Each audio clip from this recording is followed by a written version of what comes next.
Të njëjtën pritet që avokati i popullit të nisë zyrtarisht procesin për ngritjen e institucioneve të rivlerësimit për gjyqtarët dhe prokurorët. Kjo kompetencë i kaloi avokatit të popullit pasi presidentit të Republikës i tejkaluan afatet kushtetuese.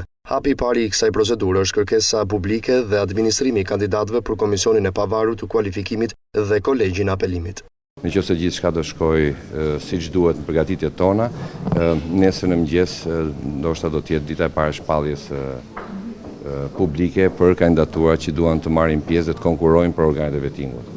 Ndërsa si hapi i dytë, kushtetuta përcakton avokatin e popullit që të hartojë 2 lista me kandidat, njëra me emrat që plotësojnë kriteret dhe tjetra me ata që nuk i plotësojnë, dhe të dyja shqyrtohen dhe hartohet një raport i detajuar për çdo emër nga operacioni ndërkombëtar i monitorimit, nga ku më pas i kalojnë për votim parlamentit. Ndërkohë Komisioni Parlamentar i Ligjeve nisi zyrtarisht procedurën për zgjedhjen e avokatit të ri të popullit, ku u njoh me platformën e 20 kandidatëve. Opozita braktisi mbledhjen pasi pretendon se si asnjëherë tjetër majoranca po kërkon të kapë këtë institucion, kjo në kuadër edhe të kompetencave që ky institucion mori me reformën e drejtësi.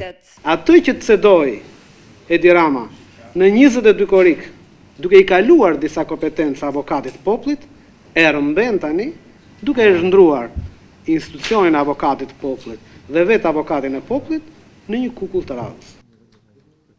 Akuzave të opozitës ju përgjigj kryetari i Komisionit të Ligjeve Fatmir Xhafaj. Po kjo është zgjedhja e tyre politike.